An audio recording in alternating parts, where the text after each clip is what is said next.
All right, guys. Hey, how's it going? We're back. This is Chale's Legacy Podcast. Sorry, it's been about 2-3 months. We've been real busy with our lives, man. Just wanted to get back on this podcast to see how everything's going, catch up. Of course, I'm Chepa. Me and Isaiah pretty much started this. Jake, this is my uncle Jake. Isaiah in the back, and my uncle Frank. Man, just wanted to get back on this and let y'all have some stories. We got a lot of feedback and a lot of people hitting us up saying, hey, we need to do a podcast again. Well, we're back. Another reason why we're back, my brother moved back down from San Antonio to Catula, and now I got somebody to work with. So, and Jake's home too a little bit, so we be working and getting it going, man. But we're gonna go ahead and do a little just talk and go and get a little bit of Frank, a little interview with Frank, and just keep it going, man. Want to leave our memories out here and just rock and roll. So, y'all want to say anything? Introduce anything? What's up? How's it going? How's it going? We got just two mics, so whenever I guess someone's talking, we'll just rotate it and go from there, man. So. The Cowboy year. Yeah. The Cowboys are tearing it up with free agents. Yeah. Making all kinds of moves. Speaking of the Cowboys, we're gonna talk a little bit about the Cowboys, see how everything's going. What y'all think about the addition of Brandon Cooks? Solid, man. Solid. I was kind of hoping for the D-Hop, but Me too, man. it's a lot cheaper for Brandon Cooks, and he got speed, man. He'll be able to blow the top off defense. On the second or third corners, they have guarding him because everybody's going to be guarding CD first. Yeah. So he's going to help out, man. I'm just thankful we're doing something this offseason, bro. I mean, we ain't done nothing in a good while, man, and I think that's the key is that when towards the end of the season, playoffs start, we're shorthanded, people are getting hurt, and we ain't got nobody to fill in. I mean, we had CD Lamb, that's it. Yeah. CD Lamb, that's it, man. Gallup, So Gallup got hurt too. You look at the last game against the Niners, Pollard got hurt second quarter or whatever it was. They took away Schultz, and they were putting pressure on Dak. All we had was CeeDee Lamb. Gallup didn't do much, man. So we need this, man. We need a three-headed monster. it's been over 26 years since the Cowboys went to the Super Bowl or the NFC Championship, nonetheless. So I was 8 years old last time they made it, man. So. But yeah, man, it's good old days. But we're gonna go ahead and start. Like I said, I got too much, but I really want to do a little interview and just refresh and get it going, man. We'll probably pick up another podcast here this week. Not that everybody's back home, and somebody had to leave the family and go to San Antonio and kind of slow us down a little bit. I ain't trying to point any fingers, but yeah, just I mean, you understand? I can walk out right now. I don't gotta be here. Pay him handsomely. One thing we're not gonna do is disrespect each other. I have a little update on myself, man. I wanna, we just got done. Me and Jake coached our kids basketball team. Yep. What was the record? We're 4-4. 4-4. Yeah, 500 record, man. And it's really good. We had a majority of girls on the team. Nothing wrong with that. Nothing wrong with that. Nothing wrong with that. It was a little hard, but we received a lot of compliments. I would heard, and I know he heard it too. Is like people were telling us, hey, y'all might not be winning all the games, but y'all's team is playing like real basketball. Y'all playing the right way, running plays, setting up 2-3 zone, and Dribbling. and we got their little 7 and 8 year olds, 6, 7 and 8 year olds, so. Or 6 and 7, right? 6 and 7. Yeah. I made it to most of the games, and they were always rotating them too. Yeah, man. So that's something that I don't know if everybody's other teams. I can't speak on the other teams, but I know like this team, their team, they had a lot of people rotating, so all the kids got to play and everything. We tried to play everybody evenly, man, and it was hard because sometimes you get too involved in the game and you got to pay attention to that clock to switch them out. And I just look at it like this, man. We started off, everybody was kind of timid and shy, and came out to everybody shooting. Everybody wanted to play. Everybody wanted, teamwork. I watched a lot of the videos, and the kids were always cheering each other on, and that's a beautiful thing, man. To this day, I see kids that coach. It never leaves, it never leaves them, and it starts when they're young. I mean, I remember me playing in the young guns as a pee-wee football. My dad was my coach. I had had great teammates, and that's how it all starts out with that fundamental from the bottom, and just know it starts off. Here and then graduates bigger and goes from there, man. So, but we got done with that. We, been working with that, the softball. Also we've work was real busy. Christmas time is real busy. January, February, income time, people getting income and just been real busy with work, man. And we finally had a little time to chill out. Everything's getting slower and, just wanted to get back on this, man. But I'm sorry I've been putting you on a delay. For everybody asking, we're back. This is number 12, correct? 12. Number 12, and we're just gonna chit chat here and go from it, man. And like I said, I want to update on myself. I just been real busy with the coaching, and now I'm gonna coach softball, the coach pitch with my boy Mehmet Sanchez, and we're gonna coach the girls. Jake coaching too, right, Jake? Yeah. Yeah, I'm coaching coach pitcher with the twins, the Cuates, Samuel Manuel, and then Brian Johnson. We got a 8-year-old coach, eight and under coach pitch. So it'll be pretty fun to see how that goes. So we're gonna try to keep this going, man. Get it going. We got a lot of good feedback, and just try every other week or so, man. So hope y'all stay tuned and keep watching our shows and show the support and the like button. Keep liking the button on here, so we know that hey, it's good for you. I had a lot of people telling me they liked it, but nobody liked our stuff. So I was like, so I don't know if y'all, if this is even worth it, but apparently it's pretty good out there, man. Count So the views. we really appreciate everybody watching and going through it, man. So I definitely had people come up to me and tell me, "Hey, when y'all gonna do it again?" I'm like, "Man, I've been busy." But hey, with that being said, if y'all watching and y'all have a little bit of cash, I mean, we could use some extra mics. Cash I app, mean, drop the cash app. cash Drop app. the You want me cash to I put the cash app in the bottom and go from there. But no, I just been real busy with everything like that, guys, and sorry, like I said, been real busy and everything, man. But everything's starting to slow down, so that's what I've been real busy with, updating my life. So I'm gonna update with Jacob, see what he's been up to, since we had the last time we had a podcast. So. well, just working and coaching basketball. Now we're moving on to baseball, coach pitch, and I'm really excited about this year, man. My kid's improved a lot from last year, and I mean he's shown a lot of different strides. His body's catching up with his ability, or his physical abilities catching up with his frame. So that's pretty cool. And just the family, man, still doing my thing. Trying to work out with Isaiah because he's coaching boxing now. We got the gym open, Chale's Legacy Gym, Monday through Thursday from 6:30 to what time? 6:30 to 8:30. 8:30. How many kids you got now? Hey, Got if y'all about want to 12 sign kids up, on it's it. a good deal. 11, My nephew 12, got a month membership for $50 $50 a month, a month. and then $10 a day. Most of the people in my gym are doing 50. The only one is I have a guy from Pearsall with 2 daughters, but he told me too, Damian, he's gonna start paying 50 because it's cheaper, but he comes Monday and Tuesday, so. Hey, whatever quality works work, man. Quality work. We got Yeah. 7-8 stations, and we got my nephew doing the mitts for everybody. Yeah. And he got a fun little exercise at the end of the day to round it off. And for him. Yeah. it's a good time, man. We already got a bunch of kids coming up, at least 12, right, already? Yeah, it's 11, 12 kids right now, and I got everybody kind of like I try to keep at least 2 people per time link because I got it like between 30-minute intervals, but I kind of got them separated like 2, 2, 2, 2 because I like to give everybody individual work. I can do 3 or 4 like heads at a time. It's just I like to guarantee that everybody gets mid work with me because that's the guarantees. Like I want them to know that for sure they're gonna come in, get mid work. They're gonna learn the basics.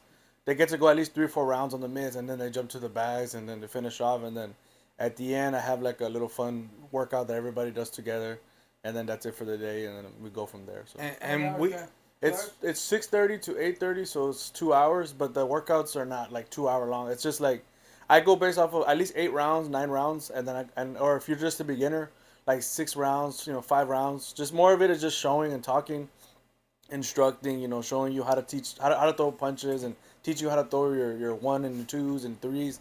fundamentals. Because for me, it's all about fundamentals. My coaching style is basic fundamentals.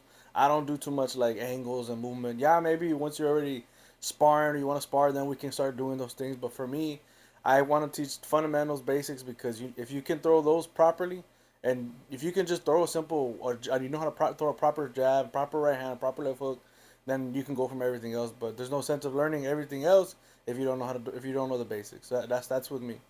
And it's a good workout. And then once you start learning that, we put more power in the shots, and then start working on feet movement, moving around the ring, using it and stuff. So I have a method to my madness, but it's cool. It's fun. It's something good for work. me to do. So it's good. We come and go when we can because we're kind of busy with the baseball and everything. But when we're there, man, everybody's working stations. We're working mids too. We're doing everything. Yeah. And it's a good time, man. It's good that we opened the gym up again. People have been asking me for that for a while too. I've been asking for a raise in my. Oh yeah. Hey, and we don't discuss business out here like this, Jeff. Hopefully by the summer, the second time we disrespect. hopefully by the summer we can get some shirts made again, and that help out with profits for the gym, for equipment, and for all the other stuff we need. We need to register the gym if we have fighters coming up that actually want to compete. Yes, so be on the lookout for shirts. Isaiah made some shirts a while back. Yep. And I mean, it was a good success. Yeah. I got buddies that have shirts in Killeen, everywhere, and then up there, and they wear them all the time. Man, I went and sent to Germany one time. No, I didn't send one to Germany. I sent it to where did I send it? California, I think. So We got yeah. them everywhere, baby. All over the place. Oh no, I sent some to Chicago too, to our cousins up there. Hey, you I got think they PD in wanted some. Florida, so that's in Florida Pete too. in Florida, and AP's down too. PD back. Yeah, hit him He up. back. Hit him up. Yeah. But that's it for me. Yeah, that's pretty much it. Just top it off with my brother and Jacob were saying about the gym. I know Chip's gonna like. You want to speak or you want me to? No, keep no, no. going? I'm going on. I was pretty much just saying about what's going back. I came back to Catula. I'm here now. Y'all don't need to know why, but just know that I'm back. It's none of your business. But now I'm back now, so I'm here. And I said when I came back, I was like, I'm gonna open up the gym again and get these kids training and try maybe in the future see if we can get a team, and then get the license and everything. Try to go compete. I'm not really boxing anymore, so you know I'm a little bit over my. And I'm in my prime, but I've been doing this since I was a kid, and I started competing when I was 18, 19. But I kind of like the coaching style, not taking punishment anymore, and I haven't really sparred in forever, so I just been working on the mitts, working on the bag and stuff like that whenever I can. It's duck season. Ain't no such thing. I've offered him sparring, but I just said crickets. Crickets. Duck Dynasty. Nah, so I just been training, and I like working with kids. It keeps me back into boxing. My family, my wife and my son are okay with it. You know, my wife is supportive of everything as well. So without her support, I wouldn't do that to my family and just put them in the back burner. And as long as I got their approval, that's what makes me okay to come and do this. And because I'm Monday to Thursday, I work with my job, and then I get out at 5:30. The gym opens at 6:15, 6:30. And then from there to about 8:40 is when I get home. So I'm away from my family, but I'm doing it because I love boxing. It keeps me in the loop of boxing. It's something that I want to do. I chose to do. I love to do, and it's fun. It's something that I feel like I'm giving back to Catula. I'm giving back to these kids that are coming into the gym, sacrificing their time as well. Especially the kids that came on spring break to come and work with me, and I'm giving them my time. So we're working together to just make themselves better, teaching them how to throw basic punches in case they ever have to defend themselves out here, And we have a pretty strict rule as far as like, if I find out you're out here using what we're teaching you, and then you go out there and use it to beat up people or be a bully, you're not gonna be welcomed in this gym anymore. You know what I mean? So everything is just for you to protect yourself, for you to build confidence in yourself, feel a little bit better about yourself, lose some weight, and just feel good. You know what I mean? Just to know how to defend yourself in case you have to. So for me, that's why I do it, because I like to see it helping people and benefiting people in many ways. And then I also get to my little guilty pleasures being in the boxing. I love gym. I love the boxing gym. I love punches. I love all that stuff. So to see people throw combinations right, especially when they didn't even know how to throw a jab, and now I got them throwing 1, 2, 3s, and to me that's everything for me as far as like when it comes to boxing. And then to see them later, months down the road, and then they want to go and compete, and I know that they can because they're sparring, and I see them getting better in sparring and things like that. To me, it's a madness, but it's beauty behind it, and I like that method of beauty behind my madness because and in the gym I have the window shut. It's hot, and you're here in South Texas, it's hot in here. You know what I mean? But I have these kids working, and they were here because they want to be here. You know what I mean? So, and you have some kids here and there who have to coach up or whatever, but a lot of times, like, you have fighters like Big Rick and all these people that come to the gym because they're paying me $50 per kid, and I'm giving them one-on-one work, and these kids are getting better. They want to be here. They want to get better. They want to learn how to defend themselves, and the parents get to sit in, and the parents can work out too, if they want to. So everything is not open just for kids. It's open for anybody, but that's what I got most of right now is kids. So I enjoy it. I love it, and I'm here, and I'm going to continue to keeping the gym open as much as I can. And we'll see how it goes. But What else? What else you got going for you, man? just working. I mean, I've been working. I started working at TexDot. I like the company. It's for the state. A lot of good benefits. If you've heard about it, you know about it. It's a good job. But the schedule's pretty tight. Everything's pretty good. You know what I mean? I like it. And for me, I was off. Like, I'm off Friday, Saturdays, and Sundays. So what more do you want? You know what I mean? A lot of family time. Get to spend time with Killer uniform. Killer uniform, yeah, like highlighter, you know what I mean? So the highlighter, yeah. Feel good, look good, feel good. So it's pretty cool, man. I mean, I like the job. I'm starting to get to work on machinery and all that stuff. I have my CDL, so I get to kind of put it to use there a little bit. But right now, this week, I'm going to be starting doing more training on the machinery so I can start driving. And that's kind of something that I want to get into more, is driving more machinery, like tractors and front loaders, all that kind of stuff that I want to get to know how to perfect and learn how to drive, so I can take with me in the future if I ever decide to go somewhere. I always have all this experience with my CDL. I have all this experience on backhoes and heavy machinery that I can take with me and get more endorsements as well in my CDL and just keep adding on to my resume and take with me so I can provide for my family. And that's pretty much it, man. I'm a simple guy. Just work, gym, and spend time with my family. That's it. I don't do nothing else. I don't party or nothing like that. It's just I'm almost 30, so me is just, and I have another son coming right now. So, in a couple months, my wife's 5 months right now pregnant. So, I'm a busy man. You know what I mean? Right now, I'm just getting everything settled, everything right, so I can get into a home and give my family a home, give my boy his own room, and or my other son too when he gets here. And that's all I care about. That's all I want to do is just provide for my family and do what I'm supposed to as a man. That's it. That's it. How old is your My son, he just turned 10 months 2 days ago, and he just got his first haircut. Did you get a private room at the hospital or what? Nah. It was just like, as soon as they gave me the 6 weeks approving, I said, hey, yeah. He wastes no time. He wastes no time. I was raped. That's all I'm gonna say. I was raped. I didn't want this. But yeah, that's what's going on. My father-in-law probably gonna watch this, so sorry. They're called Irish twins, bro. Irish twins. They're born within the same year. Yeah. They're gonna be a year and 2 months apart. They're gonna be super close though. They're gonna be super close. So. And then we got my son. He's about to be 2, so they'll be all taking care of each other. Dynamic trio. Yeah. Dynamic trio. I feel bad. It's a good thing, man, because it's gonna be baby Jake, Jaden. Jaden,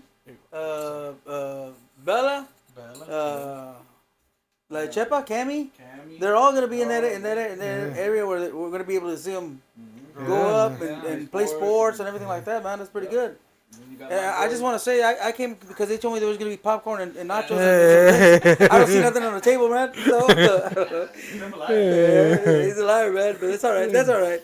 Yeah. I'm just here, man, because I enjoy spending time with my nephews, man, and my brother. I spend as much time as I can with my brother. It's always good when you can have family time, man. So Yes, sir. I really appreciate you guys calling me to show up today, man. And with me, everything's the same. I'm still with the family, taking care of the kids, doing the same stuff back and forth every day, man. So, but it's good. It's good. So you guys are telling me that the Cowboys got a new running back, entonces? They're looking at a new running back, but they got Is a new. that Ronald Jones. Yeah, they're looking at running. that was Tiger Woods. Yeah. No, am I wrong? I don't know. Oh, the caddy. Yeah. Oh, it's not him. All right. Yeah, my dad was here today, but don't break it that way. No, that's fine, man. Man. We just want to do a little chit chat with you guys, man. Just like I said, update with live, talk about a little bit of football, boxing, and memories, man. If anybody's got anything to say, we'll go from here, man. But other than that, man, I wanted to talk about anything new with boxing, guys. Anything going? Canelo He just had some last night. I'm sorry, Jake. Last night, JoJo Diaz fought. I saw that fight with him and the Chinito. I don't know. He was training with Freddie Roach's. Gesto, right? That's his name. But I honestly, I was a big fan, dude, of JoJo Diaz, and I feel like he's kind of gone downhill a little bit. I don't know.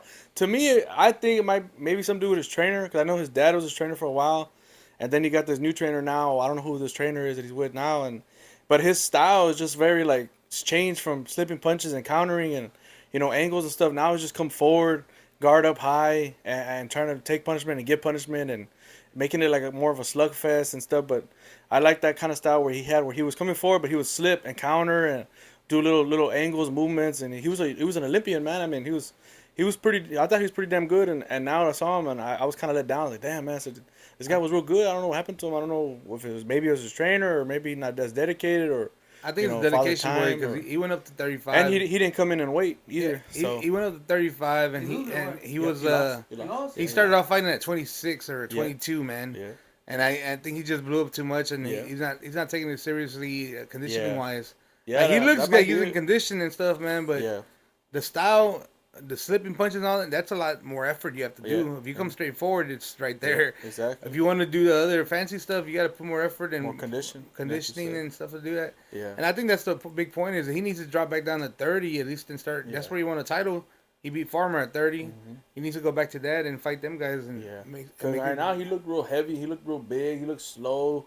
He just didn't look good. And he don't have the pop to compete with the bigger guys. No, he really doesn't have power because he was catching, what's that dude's name? Gesto. Gesto, yeah. He was catching Gesto too with some shots, and Gesto ate him like they were nothing. So, and like Jake said, he came up weight, and then now you're trying to fight that style, and you don't have power for that style. You know what I mean? And especially at that weight. So, But I'm a big fan of JoJo Diaz. I still like his style. Like I watched him a lot of videos, like when he was sparring and fights and stuff coming up, and I said, man, this guy's real good. I don't know why I like his style of fighting, but now he's kind of changed and he's kind of more laid back, I guess now, and he's fighting different, more lazier, I guess you could say. But like Jake said, you got to be in shape to do all the special effects, and if you don't have no condition, you can't do it. It limits your fighting style. So I'm getting really excited about this weekend. This coming Saturday, man. We got Caleb Plant. Against the Versus- Mexican monster. Yeah, I'm gonna assess to see what y'all picks is because next week we'll look at this and see what's right or what's wrong. But I'm gonna go ahead and go with the underdog, man. Caleb Plant. I just have a feeling that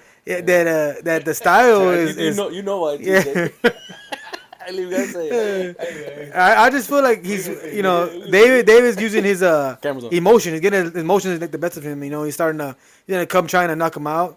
But I ain't putting no money on it. But just let you know, nah. I mean, I just my pick there. But I think that he's a little upset. David's upset, and he's gonna let the emotions get the best of him, man. And I think that can hurt him. Caleb's up there for a reason.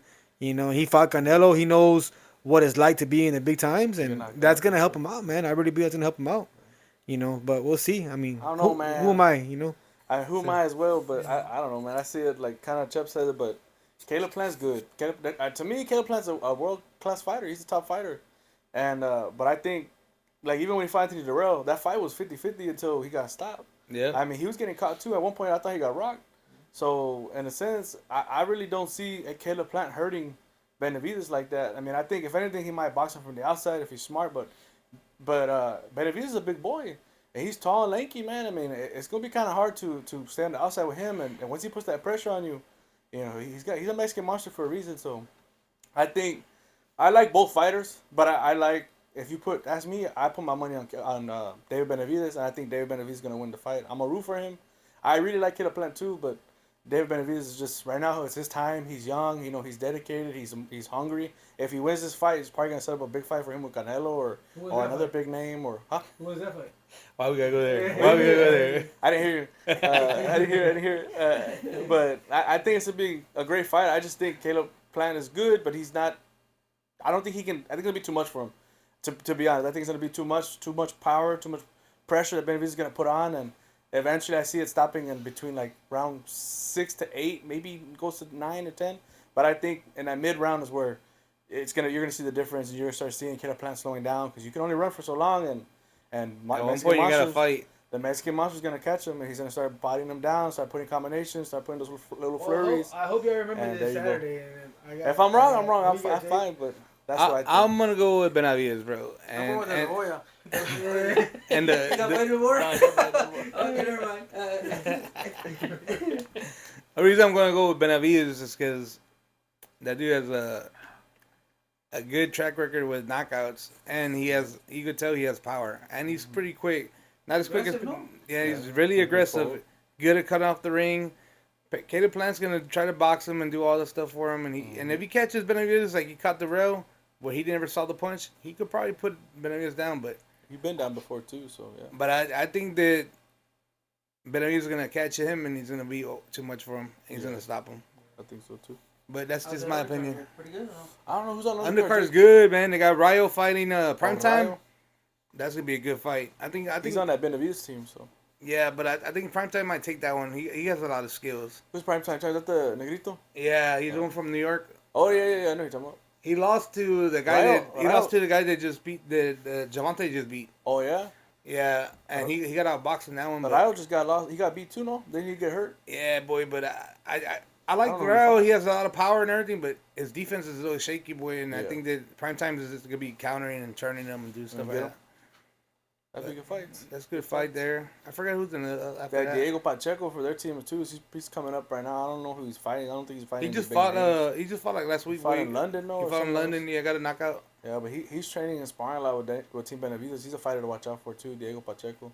Yeah. So I think Mexican. Yeah, he's Mexican. Long and lanky. Tall. Who you got, Frank? I'm going for the La Joya, pero dice he got fighting no more. So never mind. I'll go with Benavidez, man. Benavidez, yeah. Yeah, he's that's a smart bet. I mean, like I said, I feel like something different gonna happen, but Never know, you it's never gamble. know. Yeah. Yeah, man. All down to Semina, who's prepared, who's ready, who's mentally, physically. Full peonos. And David is, like I said, like you just said, you hit the nail on the coffin. Who's ready? Who's prepared? Because David always struggled with his weight a little bit too, and then what he's had like the drug abuse, cocaine, all that stuff that he had in the past. He's got a track record of things like that. But I think personally, I think this fight is it's very like Chip said, emotional. I think he's gonna come in super prepared. Yeah. But I think he's coming to come for the knockout. He's not coming just to win. He's coming to make a statement. Because I really feel like if he wins this fight, he can call out, a bigger name or somebody else as well. So we'll see. I want to change my answer. I'm going Platt. The co-main event is gonna be Joey Spencer against Jesus Ramos. Joey Spencer. I got Jesus Ramos on that one, man. Jesus Ramos I don't know who that is. They're I know who Joey they're Spencer brothers. is. They're brothers. I think it's uncle and nephew. Jesus Ramos and Abel Ramos. And they're pretty decent fighters, man. They're from the California area. I seen that Joey Spencer. I got Ramos on that one by knockout, boy. Okay. Spencer is he's flashy, but he's not. He don't have that man strength for them yet. Yeah. I think that's if not, then Ramos will take him to the distance. It should be a good fight. And then you got my boy, Cody Crowley. The guy that made himself famous in the COVID era, when he went into boxing from MMA to back to boxing. Yeah, him against Abel Ramos, the other. The other brother. So both brothers are fighting. Yeah. Oh, brother nephew. Yeah, I think that's Cody. I think that's the one that made himself famous. I thought you were talking about somebody else, champ. No, he's a different guy. Yeah. Yeah. This guy. Yeah, I don't know who that is. But anyways, I got Abel Ramos on that one.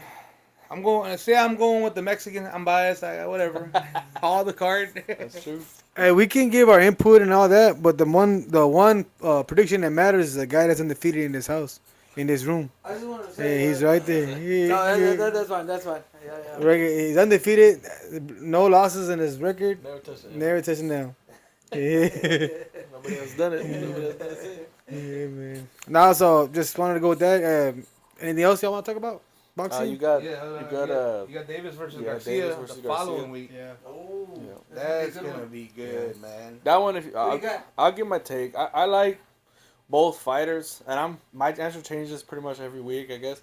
But I'm going with Tank, man. Tank's got enough power, but Tank looks sloppy a little bit here and there too. If you look at all the fights, even with Barrios, even with Gamboa, even with Dios Santa Cruz, all these guys who came up from different weights as well, or already past their prime, or too young in their stage, like Barrios or whatever, but they touched him up. You know what I mean? They touched Gervonta up. So that's why I think if Ryan can use his speed, his length, he can catch him. But at the same time, Ryan's already been dropped too with the left hand from Luke Campbell. And if Gervonta catches him with the same punch that Luke Campbell catches him with, I don't think he gets back up. No. So I think, me personally, I got Gervonta Davis winning that fight. It's a good fight. I like to see. I'm excited to see it. And I'd like to see more matchups with it. But I got Gervonta winning that fight. And if it goes the distance, I say Ryan wins by decision. But I think it's going to be an early night, probably about 4, 5, 6 rounds. And Gervonta could probably catch him, figure him out by then, and then go from there. But I do see Ryan being early, using the jab, using the length, catching him a little bit, giving Gervonta a little bit of trouble, maybe a little bit. Gervonta start figuring him out. Kind of like how Canelo does. And then start figuring it out. Yeah, by round 6, maybe 4, 5, 6, round 7, he's starting to get inside. He's starting to get closer. He's starting to land bigger shots. He's missing the uppercut little by little. He's inches away, and then boom, the money shot's gonna hit, and ya valió. But I think Ryan, he can win. Just needs to be smart. Have a good defense. Keep his chin tucked. Don't be in the center line. Use angles, and be active and be first, and just be from the opening bell to the last round. Be on top of it, but be able to be ready to step back and catch him with that check hook that he's very famous for. But I think Gervonta is going to take the cake. Me personally. I personally have been back and forth myself. But from the beginning, I said Davis was going to win because he has more skills. Ryan is good, man. Ryan has every chance to win this fight if he stays outside and he uses speed and can catch Gervonta coming in, because Gervonta has to get close to hit him. And he's tall. Man. That's the thing that with the Luke Campbell knockout, Luke Campbell was 5'10", or the same height as Ryan. That's true. Gervonta is 5'6", man. So he's gonna have to jump to hit Ryan, and but that guy is really good at taking away your jab and closing that distance, man. So I mean, I could be wrong. I'm pulling for Ryan, of course, Yeah. but my money would be on Javante Yeah, me just because too. of that. 'Cause I think he has more skills, man. Yeah. I'm on the same page as these guys, man. Back and forth, back and forth. One day I'm Tank, one day I'm Ryan. But honestly, the last time I talked to, I don't know who it was, somebody out here, I was like, I'm gonna go with Tank. You know, because of like you guys just said, you know, if he catches the way he hit Ryan with the way that that one dude hit him with, I mean, I don't think he's gonna get back up. But Jake made a So- good point right now about the whole Luke Campbell being 5'10" and Ryan being 5'6". Because if you, Ryan had, I mean, this is just me. Go look back at the film. Tank had a lot of trouble with Barrios too, man. At one point, I thought Barrios could pull it off, and Barrios is tall. Barrios is tall, so I'm not saying Ryan's as tall as Barrios, but he's kind of the same height around there. So he could do something, you know what I mean? And Tank hurt him to the body, Barrios, and then he went up top. But that's why I'm saying it makes for an intriguing fight. My thing is just I don't know if Ryan can take the shots because you're gonna get hit. He's gonna get hit, and I just don't know if his chin can take the Tank power. You know what I mean? Because Tank, he hits like a tank, bro. I mean, that's all he needs. Like I've seen him losing fights already, but that left uppercut or that power that he has saves the day.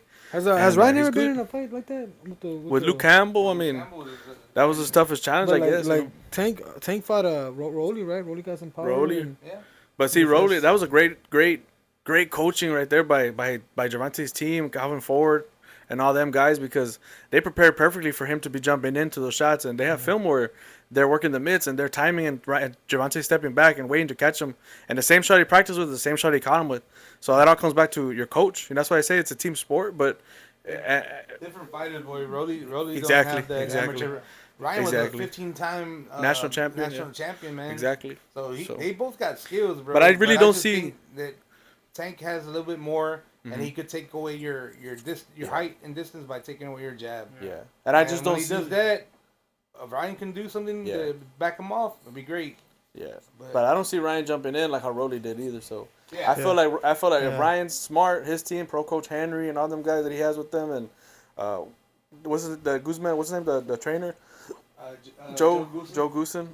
If they're smart, man, use that reach, use some feints, angles, use your speed, keep your jab, throw 2-3 punches, and keep your guard up or step to the side. Always keep a guard up, and just stay active because if you let Javante, he has his power. And all the power is going to come from the feet, man. Any good coach will tell you that the power comes from your weight, from your legs. So if you keep him busy, keep moving, Javante can never set his feet. And that sets up Ryan for the money shot. That sets up Ryan to keep dictating the whole fight, keep him away. Next, you know, rounds keep going, and you still the fight. So Well, like I said, I'm gonna go with Tank on this one, man. Not because they're going with them, but I back and forth, and that's the whole point with the Luke Campbell and all that, man. So, man, hopefully I'm right. Hopefully we're right. But I just want to see a good fight, and I'm glad two fighters that are on the prime, undefeated, are gonna go at it, man. That's what boxing need. I think I'm gonna go with Garcia, man, because I think Garcia is too tall for Tank. He's got the reach. He's quick. He's got the power to back him up.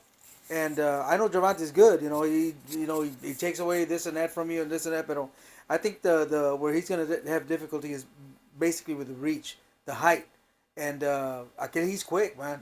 He's quick, and he's got a lot of pop behind that left hook. So if he gets caught with some of those, I think he's gonna be a easy fight for Ryan. I think so. Ryan has every chance to win this fight, man. I mean, don't take anything away from him. Delto is tall and he's fast and he has a great check hook.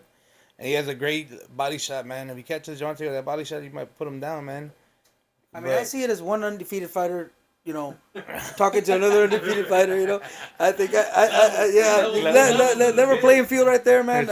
I think Ryan's gonna take it. Yeah. I wouldn't know. I got an L, so I wouldn't.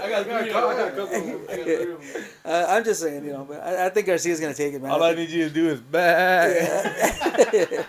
I think Ryan's gonna take it. we're gonna put in the subtitles. Bye.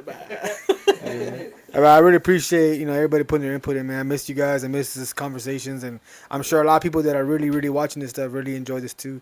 But with that being said, we talked about a little bit of the Cowboys, and a bit about boxing. I know someone's got to go to work and do some stuff, so I want to get a little bit into what we really want to talk about. Is just memories, man. Memories about either boxing or in general in life. Frank, you got anything to say? Is that Jacob? Anything you want to talk about? Maybe boxing or just like anything in personal? general. Yeah, anything, man. Grandpa, anything, man. I'm gonna tell y'all a story real quick. I just want to start off with this. We'll start off little by little and go from there. But I want to talk about my grandpa Pancho, man. He left me. He's the first man. my grandpa Pancho made me lose a tooth one time, and and I never forget this story, man. And it might not matter to anybody, but it matters to me because it stayed with me, man. But ever since that day, I looked at grandpa like, how could you, man? How could you? But I don't know if y'all ever knew it, but one time we was in school, and you were in high school, Jake. You were in high school, and grandpa used to be home, and grandpa had I don't know what kind of car y'all had, but y'all had a car. If I'm not mistaken, I think blue granite. I don't even remember what it was, man. But I was remember I was in the back seat. And grandpa said, Chipita, he'll call me Chipita or something like that. Oh, you remember what he called me? Chipita, right? Chipita. Yeah, he called me Chipita. He goes, come with me. And it's been a long time, man. You're talking about 20 years, no? He did in 05. Almost 20 years. So, Yeah, that's a long time. yeah. He made a promise to be there for my graduation, and he made it to my graduation. And he died that summer or around that time. So, but, 05, Frank? He died in 05? yeah, 05, yeah, because he said he would tell my mom and my dad that he's going to make my graduation. And sure enough, he did. He didn't go, but he was still alive, and he passed away when I went to go try out at a football team on the way over there. And I heard the news there, and they told me everything. But yeah, man. Make a long story short, we went to go pick. Jacob needed something. I think he needed a jacket or something that Grandpa needed to go get him. So Grandpa went to go take him to high school, and I remember, I never been to the high school before. I was in either elementary, but I was looking there, and Jacob was in varsity or doing something, and I'm in the back seat. And Grandpa drives there, and he goes, and he calls Jacob, and he gets him and gives him his stuff or whatever. And I remember I'm there in the back seat, the window's down. Grandpa put the window down because back, we had the automatic windows. When I'm there in the back, I'm looking at Jacob. Jacob's walking back to the locker, and I'm like, hey, see you later, man. Good luck. Hey, do your best, all this stuff, because I used to look up to this guy all the time. And when I'm there, the damn window starts going up. My grandpa's pushing the window here, but me, stupid, hypothetical, whatever. I'm over here saying, "Bye, Jake. Good luck, man. Score a touchdown, this and that." Well, as I'm talking, the window keeps going up. Grandpa never stops it. It catches me right here, and it pulls me up. Took my tooth out. Like, I think it was one of my tooth, and I said, "Grandpa, keep on, go. You took my tooth." He goes, "Boss, you shouldn't have been doing that, man." I just remember as a savage. Grandpa was a savage, man. But yeah, man, I want to talk a little about my grandpa, man, because I miss that guy, man. He was a cool dude, man, and he was just very firm, and he protected me a couple times. I almost got beat by my dad because we were playing football at your house over here, and the little tree Grandpa made, the little tree Grandpa built, Broke it. Yeah, I broke it, and my dad was gonna put one on me, man, and Grandpa said, That was me, too. "Yeah, that was it. Boy, I got beat like a stepchild. Hey, we talk about that right now, but yeah. But see, Grandpa, that shows me. I'll tell you right now. That shows me Grandpa cared more about me than he cared about you because, but Grandpa. In my defense, Grandpa was already getting up there, telling me man. much no more. But that happened, but I think I tried to catch a ball in football, trying to show off, how I be, and I hit the tree, and Grandpa was like planting it, and he's like, "Gee, this and that," and my dad got mad, and then my grandpa, I remember they told me that Grandpa said, "Chale, just let it go. It's just a tree. It's nothing important." Because my dad was gonna. My dad was very firm about discipline, but thank you, Grandpa, for saving me on that one. I wish you would have saved me. Thank you for making me lose my tooth. Now, so go from now. I'm missing a boxing tooth, man. So that's your karma. That's what it is, man. But that's a memory I have with my grandpa. I'm pretty sure there's a lot more, man. But I just want to take too much time. I just wanted to give a little feedback on what we is, and we're probably gonna keep doing this more often than we can. So I'll give the mic to Jake. No, tell your story, Jake. I'll go after Well, I mean, what had happened was, me and Elijah were playing. Elijah probably tell you a whole different story, but I remember everything vividly because I'm 3 years older than him. But we were playing in my grandma's room. My dad, we're at my grandma and grandpa's house, and we were playing or something like that. And I just remember, I was chilling on the bed doing my homework or something like that, right? And Elijah was running around, and I threw like a piece of eraser at his head.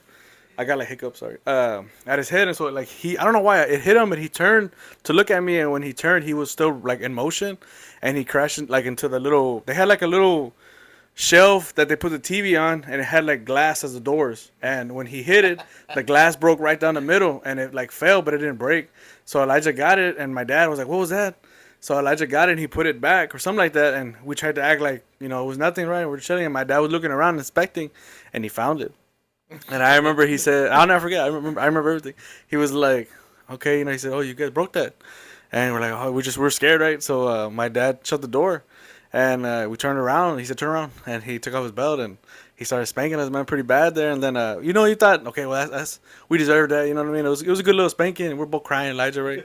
So we're walking out, and then we say bye to my grandpa. My grandpa tells my dad something, but whatever. When we get to the house, as soon as we walk in the house, He probably said, let them have it. he probably did. I don't know, man, because it seemed like he was real upset. I thought he said maximum effort. He said. So, we walk in, and man, as soon as we walk in, Elijah walks in before, I think, and my dad he just hits Elijah, and Elijah goes flying on the floor and like crawling and just screaming like picture, like a slave or something back in the day getting beat and just yelling and screaming. Like, that's how Elijah was, man. Just screaming and yelling like, yeah.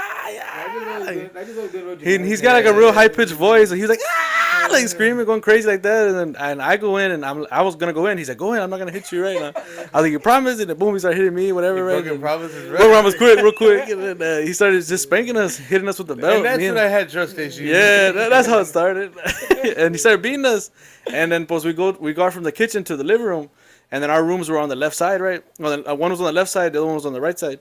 And we're going to the kitchen, and then I look, and my brother's there, Chepa's there. And Chepa's got a full Baconator spread, got barbecue sauce on the Baconator and fries, and he's just watching, looking like, what's going on? And then my dad tells him, if you get involved, you're gonna get it too. And Chep said, I don't want no problem. Chep continued eating his Baconator and his fries. The door closed. And so my dad started hitting. He started hitting me and Elijah pretty good. And Elijah was screaming, like I said, like how that little high pitched scream he does and everything. So I don't want to hear my brother scream like that. So I told my dad, I said, hey, well, don't hit him, just hit me. So my dad said, you want me to just hit you? I said, yeah. So he started beating me, and while he was beating me, I was crawling to like the room, and and it was just me and him in the room, man, for a good while. Elijah was still in the room screaming and crying for no reason. He wasn't even getting beaten anymore. He was just screaming by himself. And then my dad was just beating me here in the room, man, for a good while. And then I got to the point where I was like, man, I didn't even have tears like coming out anymore. I was like, I told him too, cause like, yeah, Dad, like, I can't even. Yeah, believe that, boy. He gets mad at me. To this day, Frank, he gets mad at me. This guy and my brother get mad at me. For the Baconator? No, yeah, they always bring that Baconator in there. It was like, why didn't you get in? And then, I said, did you see what he did to you? Like, yeah, it was pretty bad, dude. And you wanted me that to was do probably that was probably the worst whooping in. that I got in my life from my dad. And then like towards the end, I'm probably going too much into detail, but at the end, he turned the belt over and hit me with the buckle on my back, and he was just laying it on me, man, pretty bad. And that's what Grandpa told him. It was pretty bad. And finally, my mom walked in from playing bingo or whatever it was, and they saw me and my dad and everything. And I think my grandpa actually got after my dad about it. I don't remember. I have to ask my mom, but I just remember Dad and Grandpa had a talk, and I don't know what they were said or what. But did you get him? Yeah, they probably would have told her. Like, how bad was it? How bad was it? So that's what I'm talking about. So yeah, it was a pretty bad whooping, but I mean, I think my dad just kind of lost it, man. I don't know what happened. On Grandpa, because Grandpa stepped up and after everything was done and talked and Yeah, he got after Dad for sure. But it was just hard. Our dad was real like strict, and he was real like very very macho, man. And I think Grandpa was the only man he pretty much feared, man. So, but it was good. It's good to see that and hear that, man. It's not good to see and hear that, Chef. That Baconator was out the Hey, they don't make the barbecue sauce like how they used to now. It's different now. It's a different sauce. Oh man, that's funny. I got a lot of memories with my dad. For all my life, it was just me and my dad and my mom. My brothers are 14. My Victor's 14 years older than me, and me and Frank are 20 years apart. No, Frank? 20 years apart. 20 years apart, and he's my older brother. So when I was born, when I was born, everybody was out the house already. They had their own families and everything. Well, these are my nephews. Look, we're about almost the same age and shit. They call you primo, no? Yeah, I'll tell you a story about Jake, man. When we were small, I mean, cuando Jake estaba chiquito, I think, I don't know, he wasn't that small. He was about maybe 14, 15 years old. 15 years old, I think. My mom wanted me to fix something in the house, the air conditioner or something like that. And she said, en el cuarto de Jacob. Está bueno. I walked into Jacob's room. The bed, satin sheets, satin pillows. He's like, what the hell's going on here, So I told my dad, I said, hey Dad, Jacob's got satin sheets. He, tu mamá? Your mom. I said, hey, I remember we used to cover ourselves with the coches from the Cres, the ones that te picaban de manchas and shit, ronchas. The $5 ones, man. He was spoiled, man. Spoiled rotten, man. Yeah, pero my dad always blamed my mom. No, hombre, tu mamá, yo no sé qué tiene. Lo chifla mucho, Jacob. Cabrón, vato. Pero no, my dad was tough, man. My dad, pa' que le quita, he was firm. Yeah. He was strict with us, you know. The most important thing for my dad is to make sure that you would become, like he would say, you know, you're gonna be a hard worker. You're not gonna be a lazy boy. You're gonna do hard worker. You got, you know, everything you gotta work for it, man. You can't. It's not gonna come to you, you know. And respect, always respect, man. Make sure that you respect your elders, respect everybody. And him and my mom would sometimes have differences because my dad would, you know, would get on us pretty heavy, you know. Pero it at the beginning you start thinking, you know, it's kind of rough because my dad's kind of mean with me. Es malo conmigo, no esto el otro. Pero as you get older, man, and you start having kids, then you start understanding, you know, why he treated you that way, why he was showing you this, why he was doing that, because you know he wants you to be a better man than he was, you know, and so it ahorita está carajo, man, because there's a lot of everything changes, you know, the parents aren't that strict anymore with the kids and this and that. And you go anywhere, man, you'll see little kids, you know, mouthing off and stuff like that, and hitting other kids, being bullies and stuff like that, man. So you really got to go back to your roots and say, "Sabes que, you know, the way my dad treated me, the way he did with me, that's how you gotta, you know, that's what brings you back to reality, man. To know that your kids were brought up the right way, respectful, hardworking, you know, respectful to other people. That's the most important thing. Caring and nurturing y todo el borote también, no? I've Pero always seen it like how you respect your kids. How you expect your kids to respect others if they don't respect the parents at home? You know what I mean? So yeah, está duro, vato. It's rough, man. But you know, you go back to your basic. You know, the way my dad and my mom treated us. My mom would always take us to church. You know, make sure we always had God. You know, involved in our lives and stuff like that. And mi papá, pues, he was, you know. Sometimes too much church. Yeah. Sometimes too much church. Pero como quiera, we were there. We were there, Yeah. I will tell you. I will tell you one thing. My dad and I read this. Well, your mom read it at his eulogy, and I wrote it down. They told us all the right words down for everything. I said my dad was.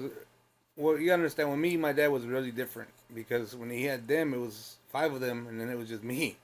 So when I this is my experience with my dad. Like, he was a man of little words, but when he said them, you had to listen. He demanded respect, and he got it, you know. And he was back in his day. He was like how do you say it, Frank? He was estaba cabrón. Estaba cabrón, yeah.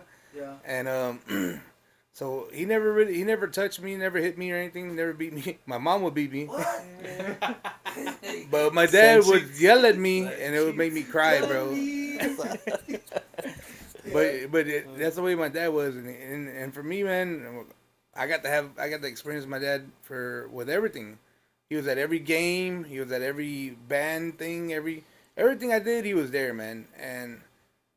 And that was the greatest thing I could have, man. My support right there was always my dad. Even though my mom couldn't come, my dad was always there. that's number one, Jake. Because like my dad passed away when I was 14, so not that by like his choice. It's just these things happen, you know what I mean?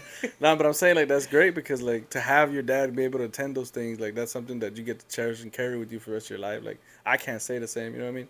But I had you and had Jake and Chepa there. That was a lot. You always made every game that I had. And that's something that stays with me, and that's why I'm the uncle that I am to my nephews and my niece, because I remember those things and how important they were to me. So I say to myself, like, I mean, even if I leave this world, you know, next year or whenever I go, my nephews and niece will always say, man, my uncle he was always at my games. You know, he didn't have to be, but he was there. You know what I mean? And that's something that stuck with me. So that's what I carry with me. But like I was saying, like your dad being there, man, that's awesome to hear. 'Cause I didn't know that. It is, man. It was the best thing, man. He saw my first home run in Little League.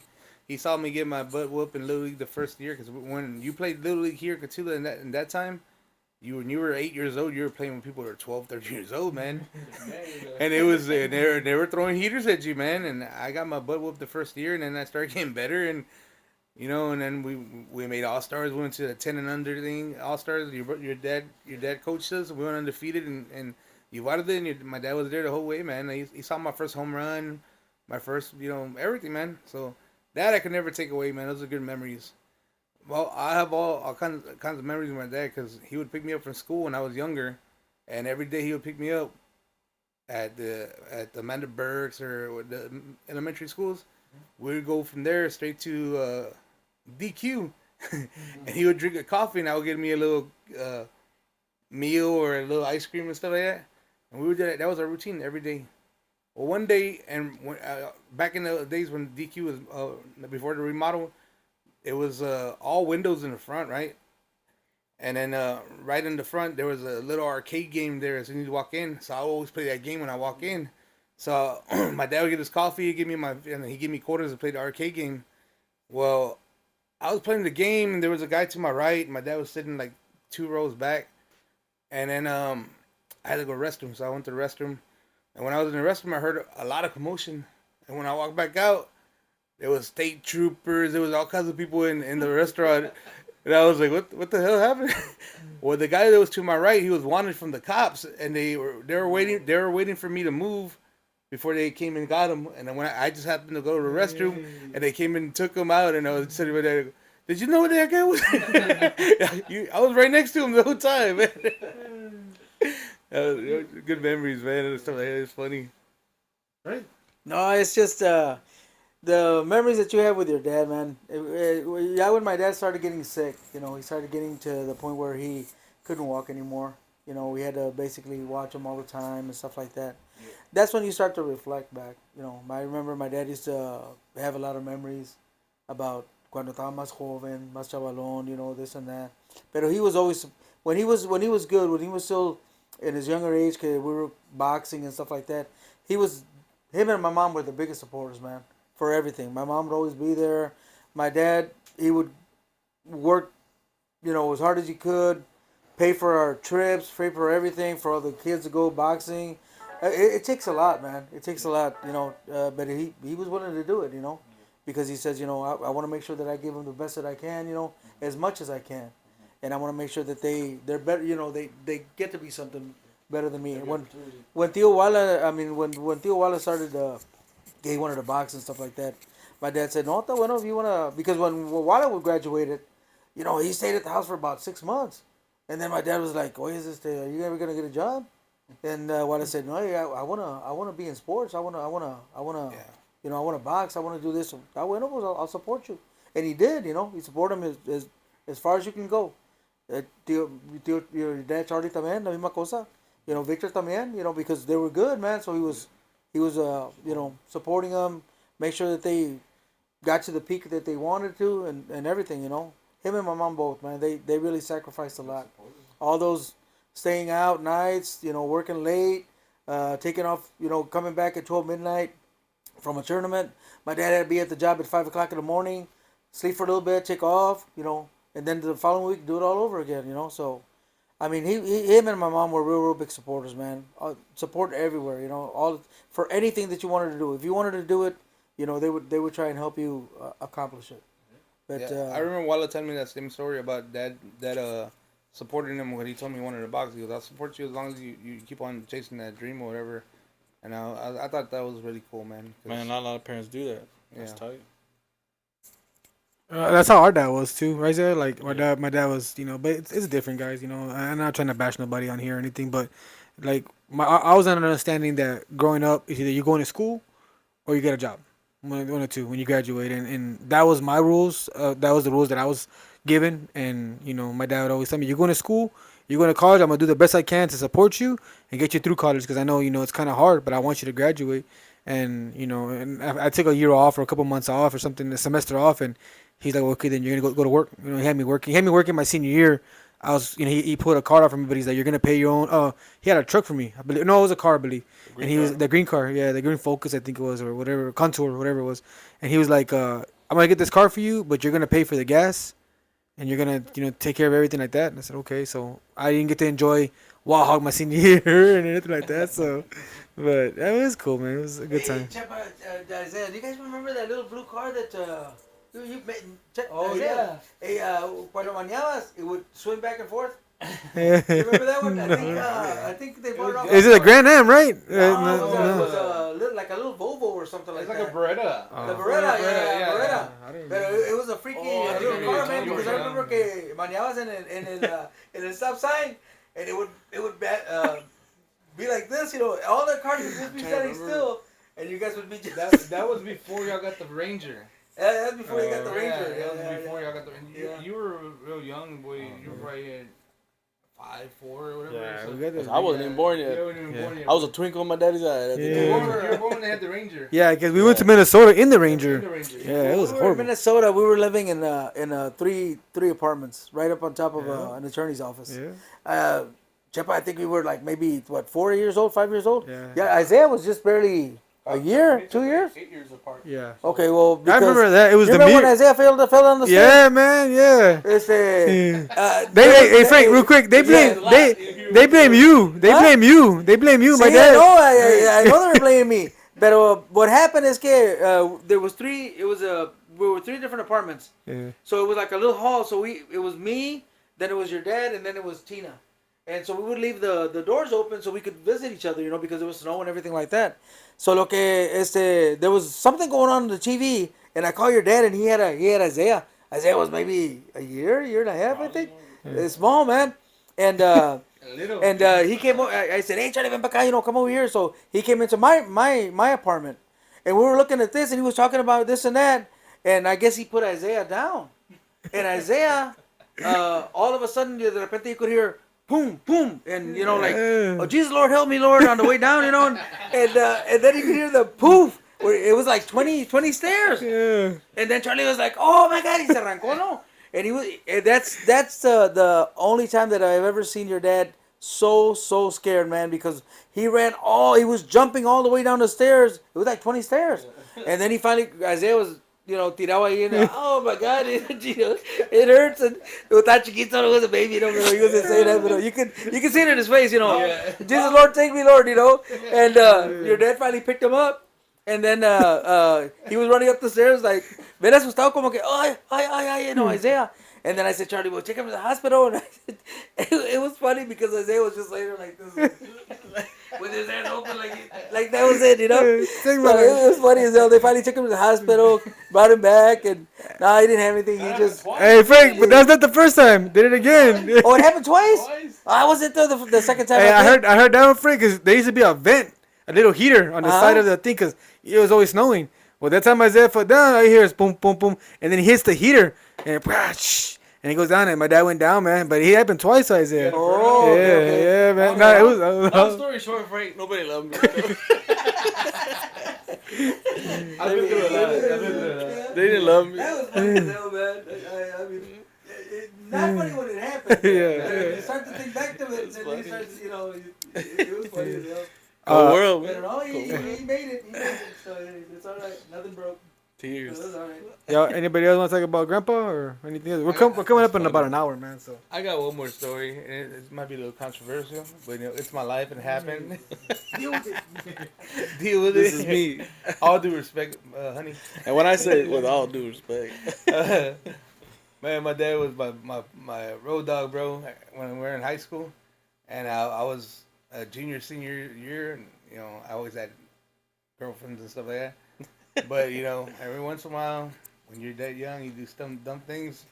So I would bring different people to the house, like during the day or whatever.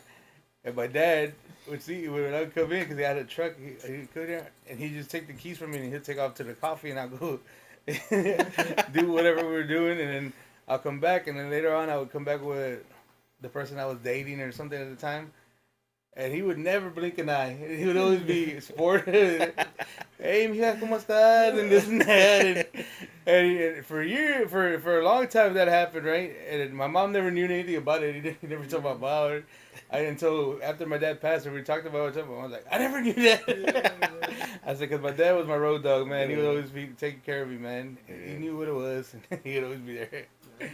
Grandpa was cool. that's man. what dad is supposed to do. Frank, want to say anything else, man? Or I'm done, man. That's good. I want to ask another topic, man, because it's already going on about another hour. We'll probably pick up tomorrow or when we get another chance to go. But I guess put your input in this, and I don't know why for some reason. And then Frank kind of confirmed it with talking about that's the scariest you ever seen my dad.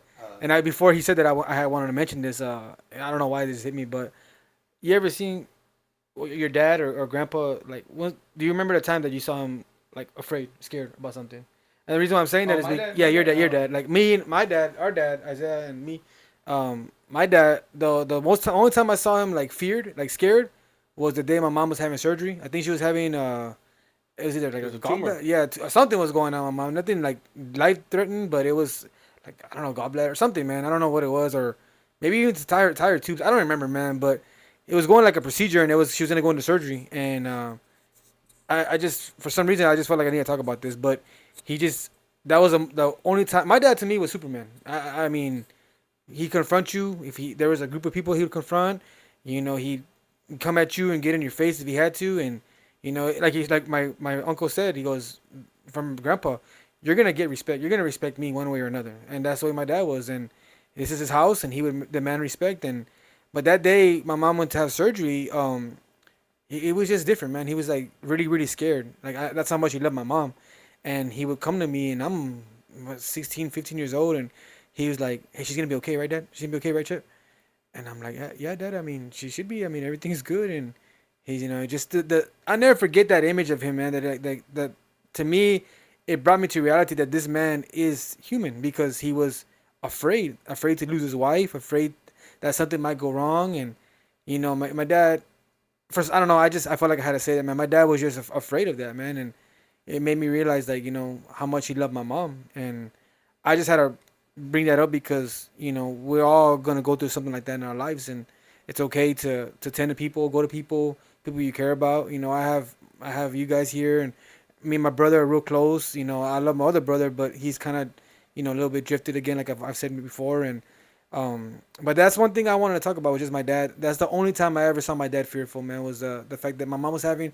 It was something simple, man. It I was, think if I'm not mistaken, it was a tumor that she had, and then that's the same time. If I'm not mistaken, she didn't she close her tire tubes. Like yeah, that? it was something simple, like If I'm not routine. mistaken. It was routine. I'm sorry, mom, I ever put you on blast, but it was something like that. And I remember my dad was just like pacing back and forth, and he's like, "She's gonna be okay, right? She's gonna be okay, right, Mayo?" And I was like, "Yeah, Dad, she's gonna be fine." Praying, and you know, the only time I ever seen him like that, man. Is that if you remember anything about that? Nah, just remember him. Uh, you know, Other than when you fell down the steps to go get you. I don't remember. I was a kid. I was a baby. Just when that one time when him and they got into that little scrap here, and when he had babas in his mouth, bro, he was foaming at the mouth because he wanted to get him bad. That's another story or tell another time. But that's the time I see my dad. Like he was pissed, man. Like I ain't never seen a murder like a face, but that dude was ready to kill somebody, man. So he wanted to get that bad. I was But, actually talking about your dad today at work, and we were talking about it, and I came to the realization that your dad died when he was 43. I'm 40. I thought he was 43. he was 42. Oh, you didn't turn 43 yet? Yeah, Nah. he was January, but he was. January he had just from Yeah, 42. he's born in '66. Yeah. No, He's 43, boy. Yeah, He was 40. I'm sorry. I remember this. He's Man, 43. just, that means this whole Yeah. time we've been saying 42. Yeah, 43. Well, anyways, and we were talking about that. I was like, shit, I'm 41. I'm like a year or two shy from when he died, man. Like, that's tripped out, man. Because I mean, I known him all my life until he passed away, and now to see myself at the age that when he passed away, he was young, man. Like I feel like I'm still young. I'm a little bit, 41's not too young, but it's young. Like, to me, it is.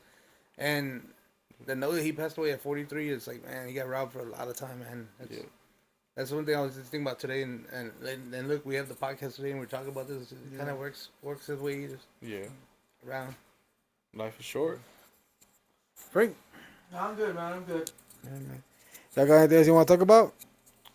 Frank, any memories? Any laughing moments, man? Any? Come on, man.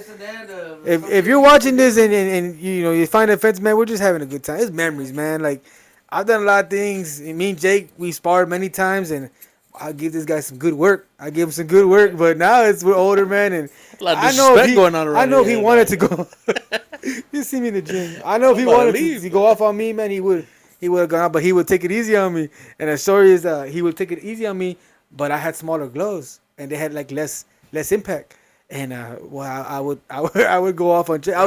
I was in good shape and everything, man. And you know I would just go off on him, man. You know how But hard Jake hit shit one time we were sparring? And I know Jake never hit I wouldn't me. know. I never got hit. Jake never hit me as hard as I know he could. And I remember one time we sparred, we had a little war, man. We had plenty of wars, but with everybody. But I remember Jake, I caught me with a shot. I had my hand up, I went to go to Sonic that day afterwards. I couldn't close my jaw right. Yeah. And that's because I had my hand up. I said, this dude, we're 16-ounce glove. He was not hitting me as hard as he can. I was like, Nah. can you imagine like with no gloves and hitting me as hard as he can? I was like, my Yeah. jaw would have broke off. I was like, The day. Oh, sorry. I was in the mid sometime with Isaiah when Cali was there, oh, and I threw a left hook from hell, and I Yeah. dislocated his thumb. my pinky. Yeah, a pinky. Yeah, my pinky. It was out of there. It was a snake. It was But at out the of same there. time, I think Luckily, our boy Petey was here and he put it Yeah. back in place, man. I think I Dr. had Pete. messed up in the mid though because I put it like in or something, and I think he hit towards like the top of it, and which was my fault because you're supposed to hit it, like catch it, but I put my hand in, and Jake got a lot of power, boy. So like it hit me in my pinky. It looked like a snake, like a S. And Damn. yeah, Petey worked in the what is it, nursing or something like that.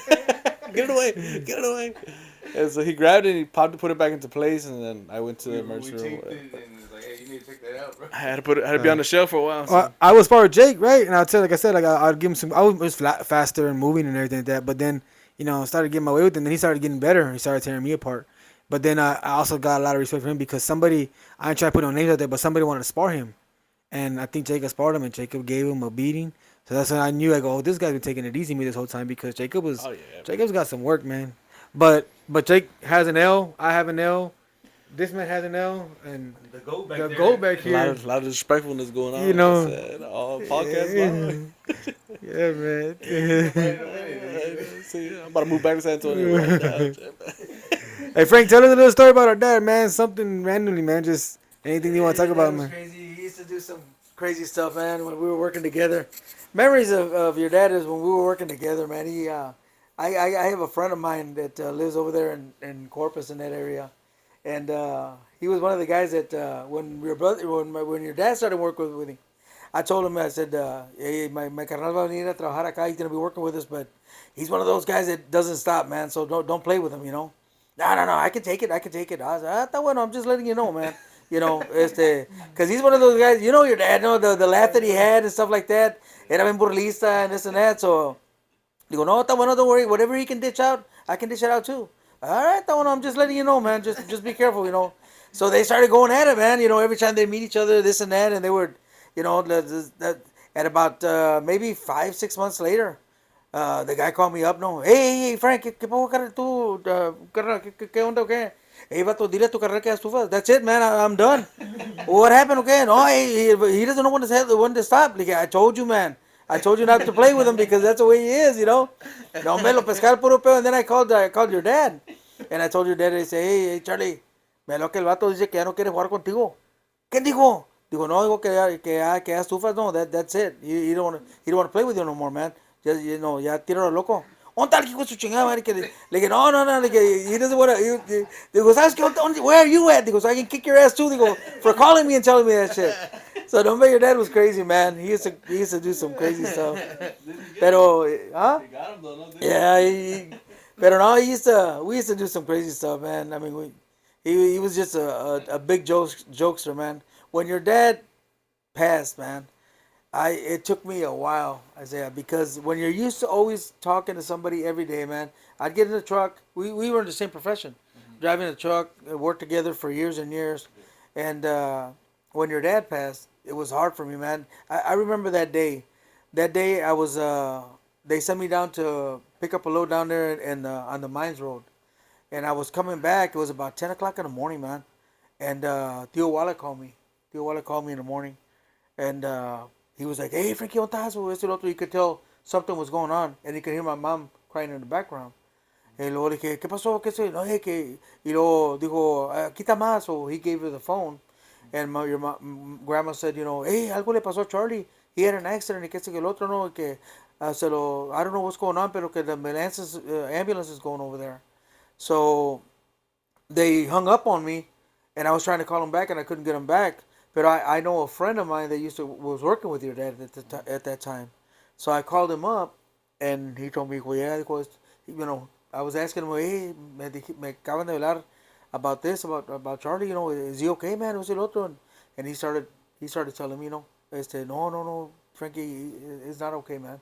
He passed. What? And I couldn't believe it, man. I was in Artesia Wells, from Artesia Wells all the way down to just about to get to Cotula. to where the auction is up there. I draw a blank, man, because I couldn't remember how in the hell I got over here. Because I was just, it was going through my mind like, what the hell, nobody could answer anything, nobody could tell me anything. When I finally got to Cotula and I parked my truck and I took off to the house. When I got to Grandma's house, you, Isaiah, and Elijah were outside, and you guys were crying and stuff like that. That's when it really hit me, man, that something that had happened. But like I say, I think you called Walla too, man. I think I called Wale and Wale told me, We were in the Walla back. told us. Yeah, we were in the back seat, and I remember he said, "He goes, come on, Frank," and then you told him, and that's when he was like, no. And I remember And then he told us. he said no, yeah, and he gave the phone to Norma because Norma was saying, "¿Qué, Wala? ¿Qué pasó? Like, what happened?" And he wouldn't answer. He was just crying. And I remember he like had his head down. He's crying. And the Norma said, "¿Qué pasó, Frank?" She told you. And then while she was on the phone with you, he turned around and told me and Chepa. He got off.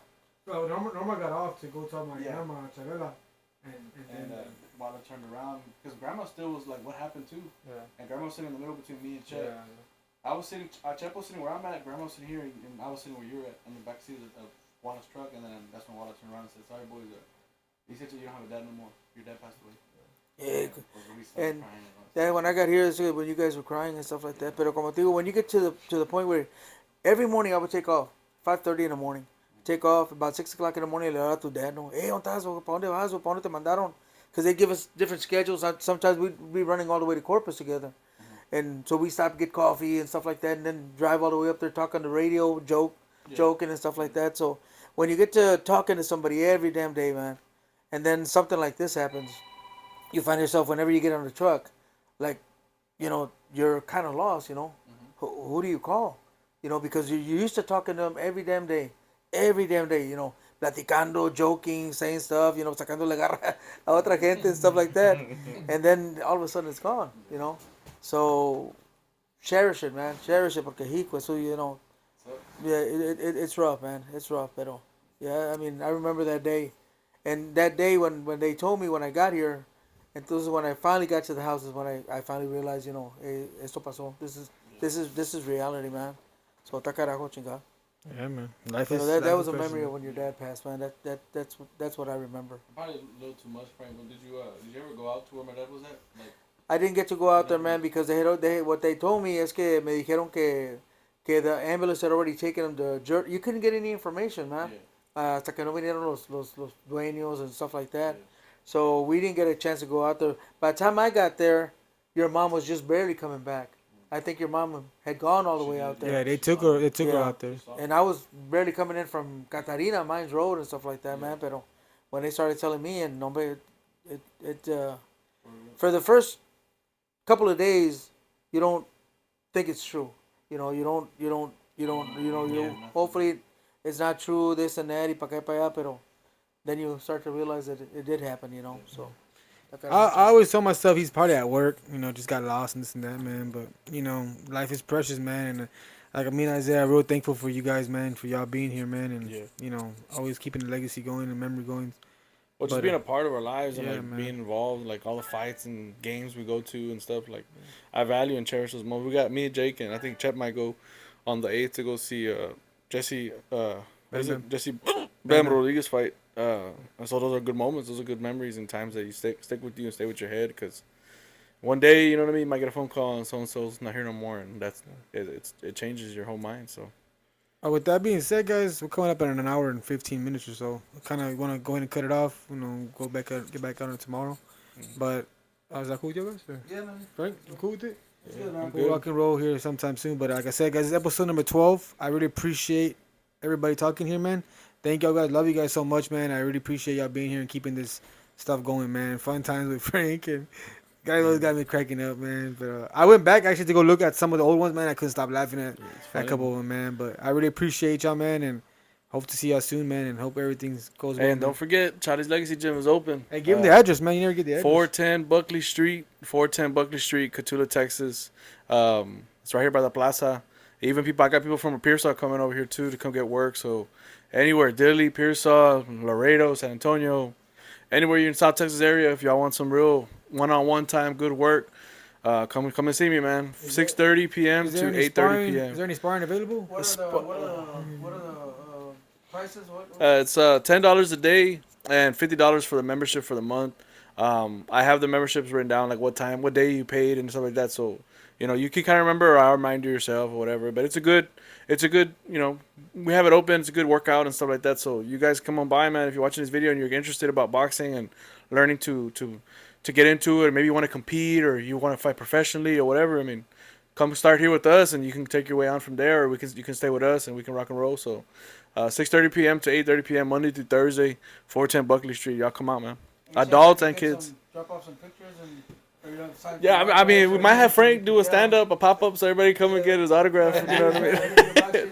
Might take a picture. We use. Yeah, I could probably get a goat, bro. I could probably get a goat. We'll show. Ready to say anything? That's good, man. You want to say anything? Good? No, I'm fine. I'm good, man.